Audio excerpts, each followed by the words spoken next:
you are new to my channel, welcome. My name is Jackie and I am a 7th year teacher here in Alabama, and we are currently out for Thanksgiving break. We have an entire week off, and yes, I am here alone on my Thanksgiving break. Today is Monday the 20th, okay? I set my calendar for the 27th for when the kids come back. But we do have an entire week off. I know you're like, why are you there on your break? But for me, and the fact that I had childcare today, it lets me come in my classroom and do what I want to do. I currently have a student teacher in my room, an intern, who's in his second to last semester of college, and so I'm preparing for his last week. Next week when we get back is his last week here. He's been here for like a month and a half, and he's teaching some of his final lessons next week, so I told him that I would come up here and get prepared and be ready for him to teach a few lessons next week.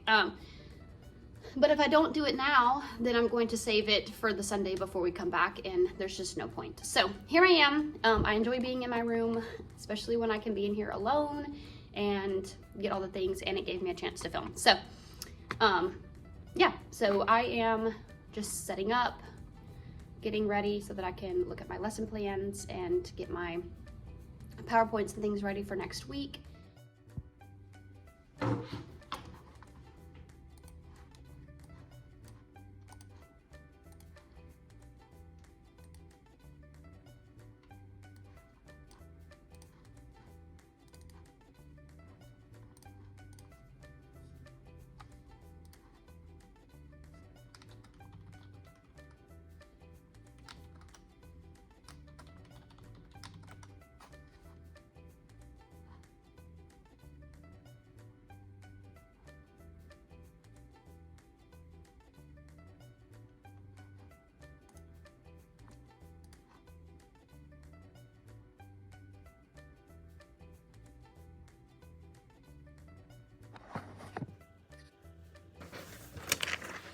December.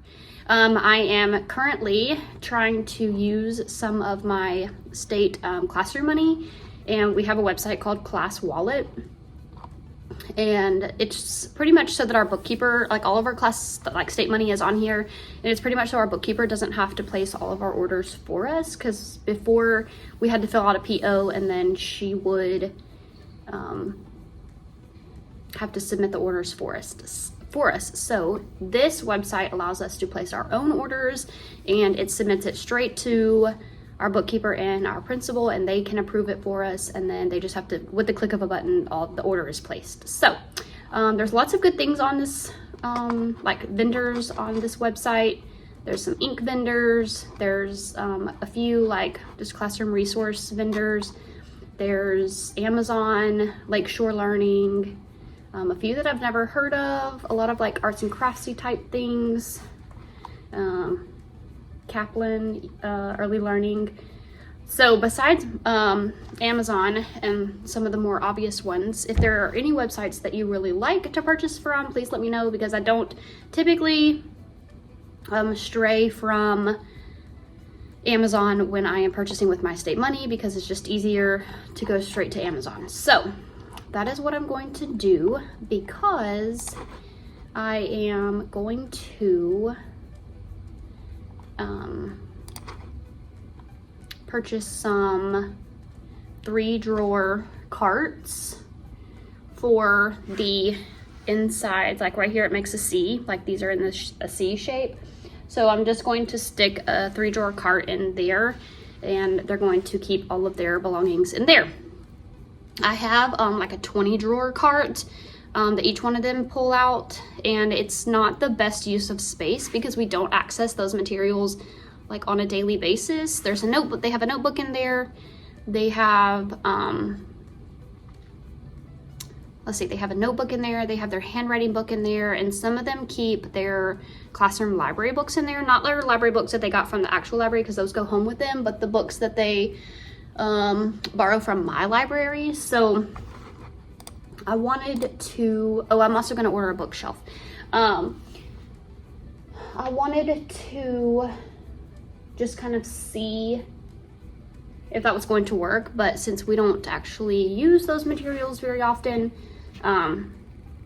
it's not making great use of the space. So what I am going to do instead is just trade out their things for the 3-drawer carts, and each drawer will be, I'll have a notebook one. They use it for like word work, they use it for free writing, because one of their reading rotations is to write, and if they finish the weekly writing assignment, because every week I give them like a specific writing assignment that has to do with, it's themed based on our skill for the week, and so I've showed y'all that before. It's the writing mats off TPT, but if you check out my last video, I kind of go in depth of those.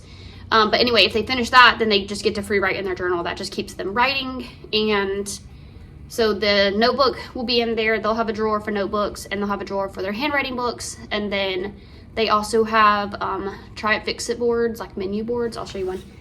And they also have like math toolkits. So these are the try it, fix it boards. So I purchased the menus off of Amazon, and they really weren't that badly priced. I think I got 12 for like $25 or something. So they were almost like $2 a piece. But anyway, so this is our try it, fix it board. So this goes with our phonics program, and they write the word on this side, and then when I correct it on the, like when I write it correctly on the board, they fix it on this side if it was wrong. But that just goes with our curriculum. And then inside they have two of these because sometimes they give us more than 6 words, but they haven't been doing that lately. They only did it once, and so I put 2 in here thinking that they were going to need 2 boards, but they really haven't needed 2 boards. So I may adjust this front page to something else if I find out later that I can put something else in here, because again, I have it inside, and then I just have like lined paper here for them to write on, and then on the back I have our number of the day. This was also a TPT purchase, but I think it was actually a freebie. But we do this a couple times a week in math, and this, like doing these things right here, expanded form, word form, and then the base 10 place value things have really helped, because we started place value and 3-digit numbers, and so this has been a great like prerequisite really, because they didn't know any of this stuff when we started 2nd grade, and so now that we've been doing this and I kind of like forced them to learn, attempting 3-digit numbers has been a lot easier because they understand the place value, they understand how to draw it, what it would look like, and they're starting to understand the words. So one thing I did want to find was like the number words poster, as far as like 20, 30, 40, and how to spell those, because my kids were writing it the other day and they were trying to spell it with a DY, and so I want to try to find a poster for them. I explained that it's TY, but you know how things go that way. Anyway, so yeah, I'm gonna put my camera on and just kind of show you what I am looking at as far as my computer, because I set up my computer to do something. A little teacher tip, you probably already know about it, because I know that I heard about it from another teacher on Instagram, I believe. It was like a reel on Instagram. So I'm gonna flip my camera around and just show it to you, and then, yeah. Okay, so this is my like home screen when I pull up my computer, but up here I just labeled a tab, good morning, and then I right click, and in this, like if I click on it, there's like all these tabs in here. So if I right click on it and then I press this top button, sorry, I'm covering up my school name, and press open all 6 tabs, it opens all of these tabs that I need every morning. So like this is where we take attendance, this is my email, this is my Canva account. So of all the things I've made or all the things I've altered that other people have made, but every week I do a like letter home type thing, and then these are our Savvis things. So these are my lesson plans, and then these are my phonics slides. So another teacher on our grade level makes these phonics slides, and then these are my reading rotations. So this is what my reading rotations look like on a daily basis. And then I haven't adjusted them for this year, but like we did a camp out day, so I just changed the background. We had a glow day, and so I just changed the background for that. So this is what that looks like. So I was gonna show you my Canva. So, nope, that's a video that I made. Let me see. Okay, so right here I have Week at a Glance, and I just send one of these every week to my parents, and every month I theme it. So these were August's themes, and then I did a September theme, which was just football because it was like the start of football. And here in the South, we can't go a day without talking about football. And then these were October's, and then this one was November's. This was the Thanksgiving one that we just did. And then this is to prepare for next week. It's not correct yet, but I just duplicated it to make it for next week. And then this one will be December's. So I love it. I think they're adorable. I love making them. And it's a lot less typing as far as like an email goes. I just saved this when you go up here to, sorry, my throat is like acting crazy. When you go up here to share, you can just download this one right here. It says download all 16. I just uncheck this and check current page, and then it only downloads this one. And I downloaded it as a PDF, and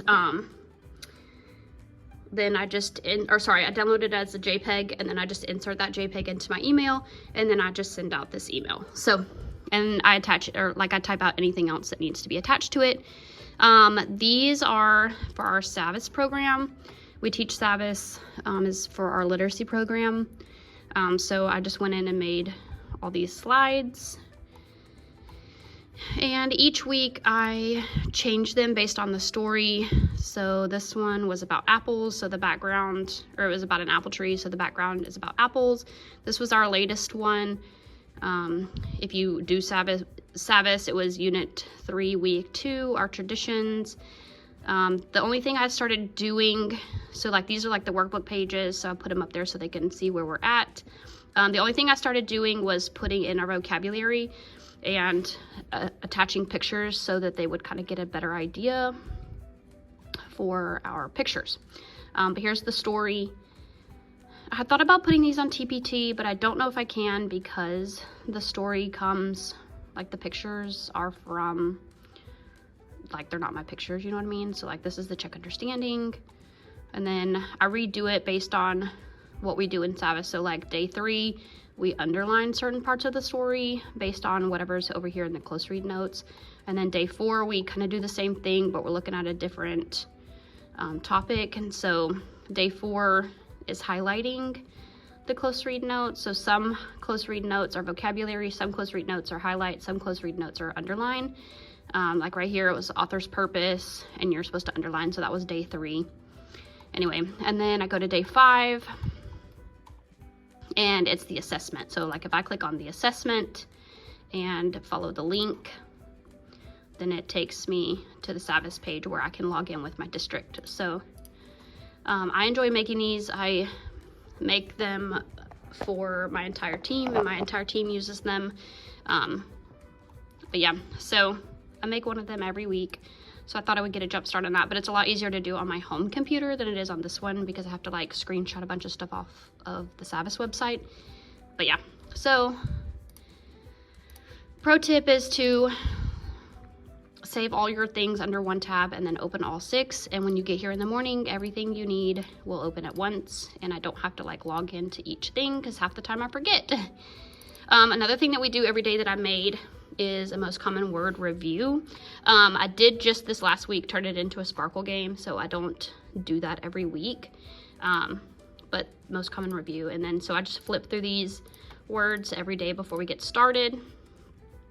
And the reason that it's yellow and black is because a dyslexia training that I had a few years ago, I had a child in my room who was being tested for dyslexia, and one of the things that they told me was that if you put a yellow background with black words, it's a lot easier for dyslexia students to like decipher what it says pretty much, and like be able to like read it and keep it in order and all that. I don't know the science behind it, but that's what it is. So the black ones are the Sparkle part of it, which when we played Sparkle. And the only reason I turned it black with yellow was so that they would know that's the sparkle slide, and not that that was a word. I don't have any students this year that are dyslexic or that are identified as dyslexic, so I didn't have to keep this color combo, but I try to use this color combo as much as possible just in case.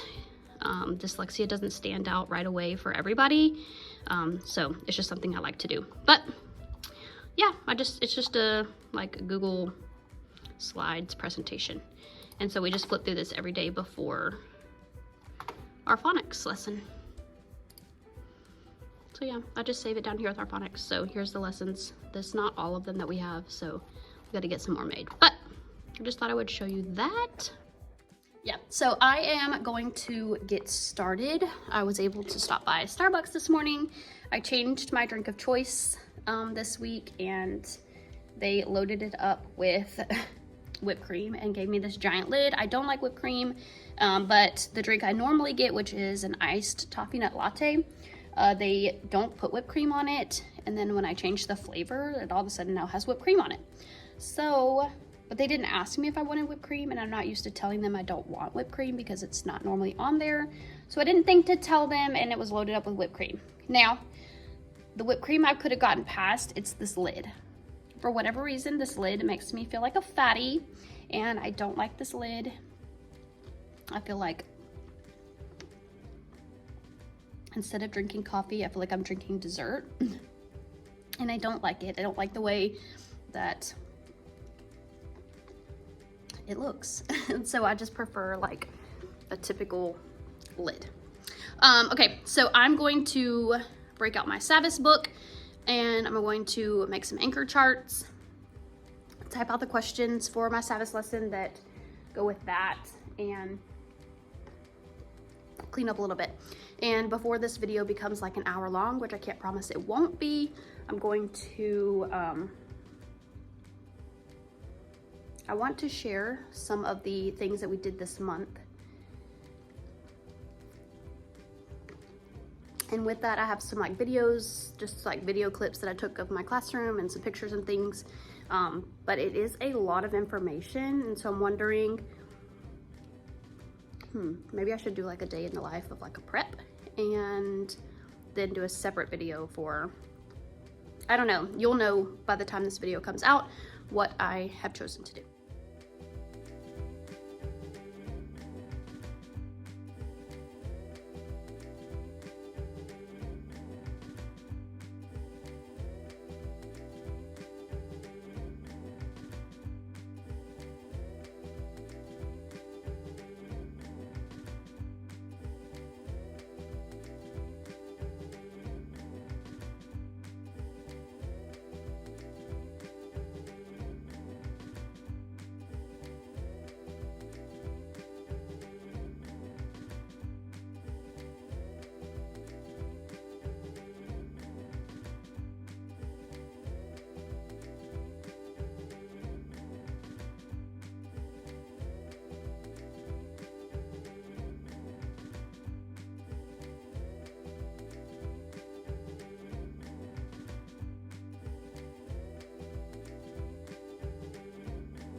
Okay, so I'm prepping you saw in the video clips, I made the anchor chart for next week. We're gonna compare and contrast Cinderella stories.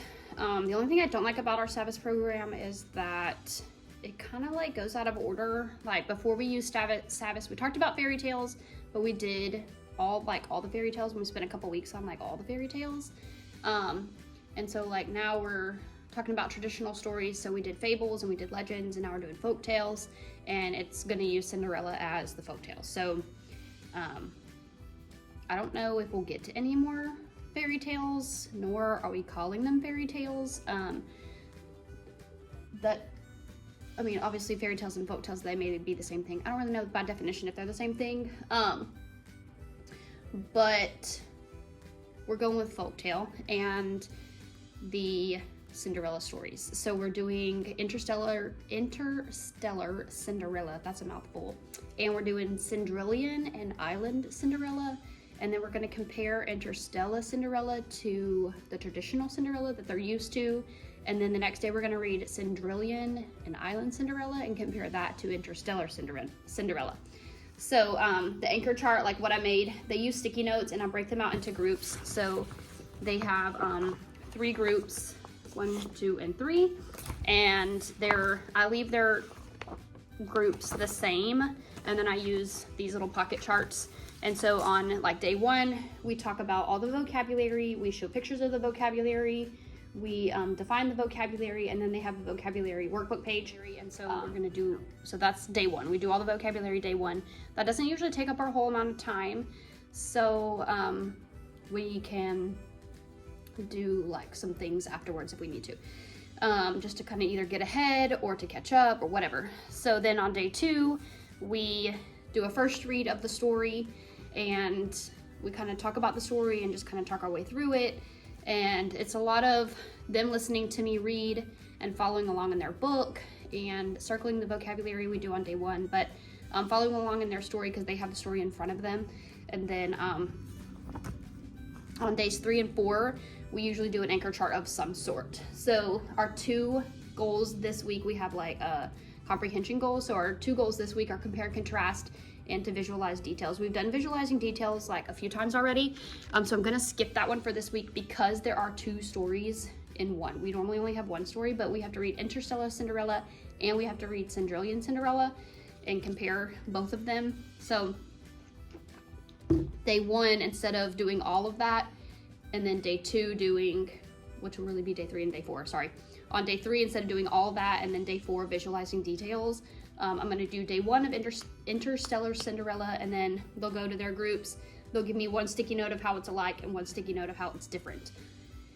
And then day 4, which is gonna be Thursday, we'll read Cendrillon Cinderella and talk about the close read notes there, where they do the highlighting and the underlining and all that.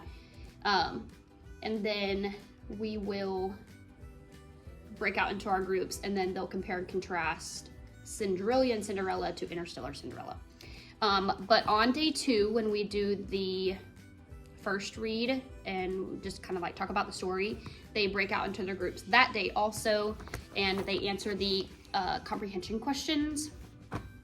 So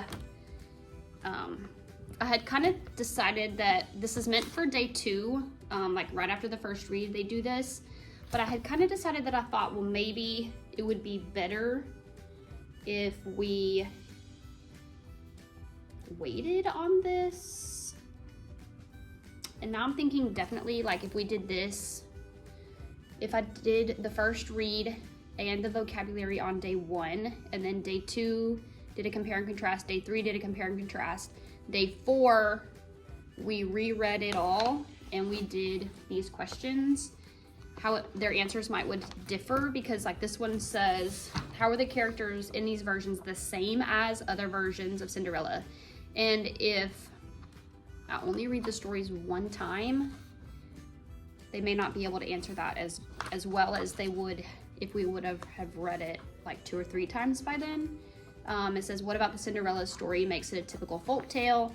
And then why do you think the authors wanted to retell the Cinderella story in different settings? So I think I might end up pushing this off to day 4.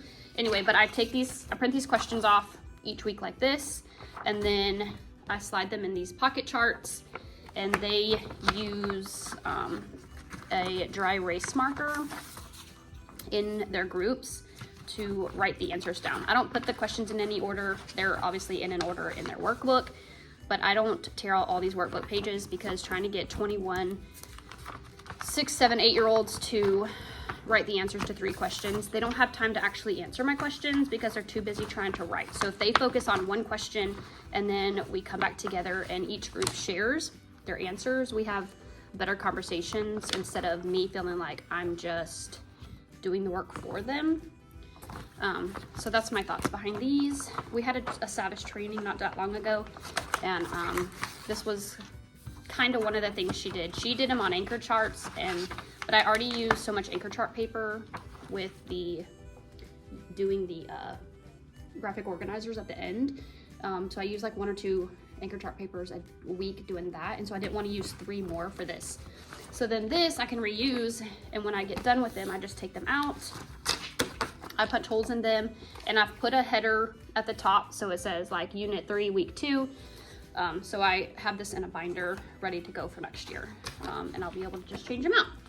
So that's my thoughts with this. If you use Savvis and you like any of these ideas, these are all, I've tweaked the ideas, but not doing them on the workbook page is an idea from Savvis and other teachers that Savvis has used as like their trainees or whatever, or trainers, I guess.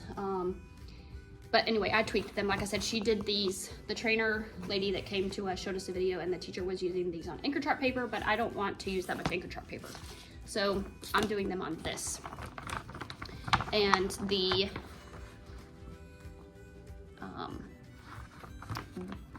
training that we went to, they did the graphic organizers on their sheets, but broke them out into groups, and then came back and they were all able to talk about their section of their anchor chart.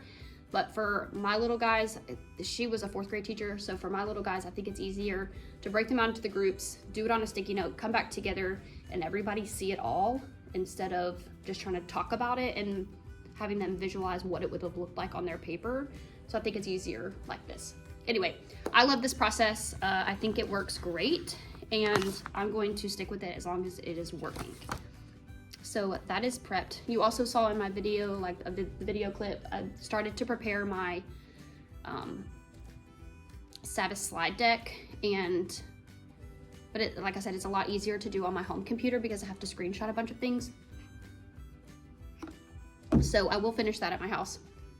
But while I can do it here, and the parts that I don't have to screenshot, I started to change. But there's like video links embedded in there, and the test is embedded in there and all that stuff. So anyway, that's what that looks like for reading. So I'm going to move on and start writing in my lesson planner, and yeah, I'll show you what that looks like. But I take these things right here, and just to keep them at eye level for anybody that comes in, or our admin pops in often or whatever, and all that jazz. And just so I don't forget to do it, I like to keep mine right here on a little hook that I got from Dollar Tree. So it's a magnetic hook. It's great.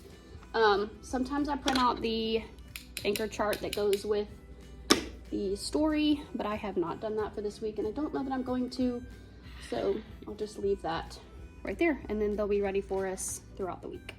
And again, this is the anchor chart.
Alright guys, so as you can tell, I chose to just do this as a prep with me, a day in the life prep with me on Thanksgiving break.